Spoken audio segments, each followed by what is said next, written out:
There's a line that simply goes, and Adam knew Eve, and she conceived and bore a son named Cain, right? I call it the first quickie in the Bible. There are three things that you can be sure all human beings are going to do. They're going to drink water, they're going to eat food, and they're going to have sex. Every Sunday, when the church is in worship, that's a time that Christ and the church make love together. And as a result of that, every time a soul is saved, that's a church giving birth to a soul. Sexuality is being talked about in the church. It's just not being talked about by the church. The only thing that separates the church and the world is the power of God.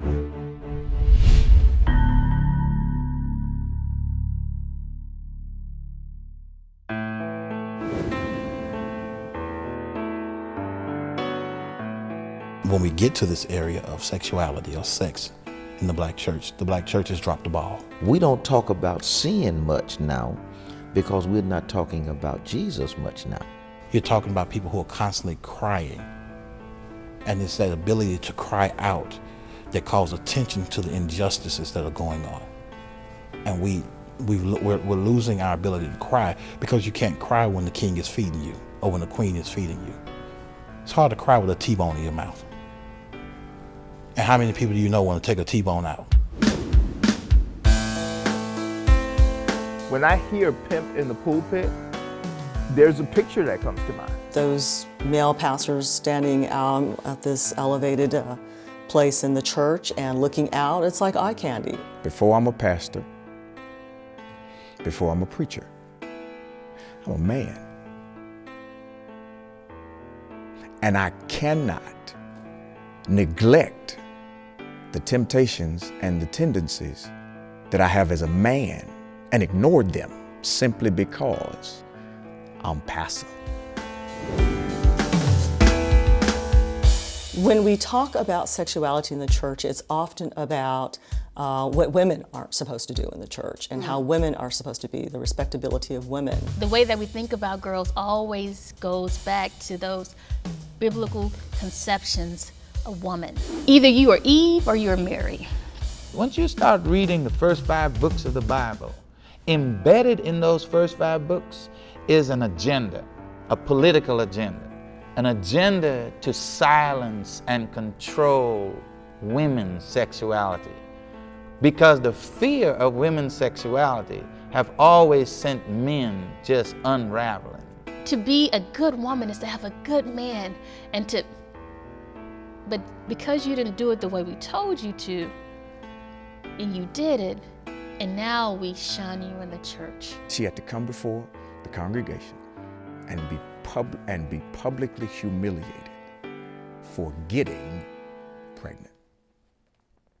Now, the deacon who got her pregnant was never brought up. Nobody said anything, swept under the rug. We talk about pornographic.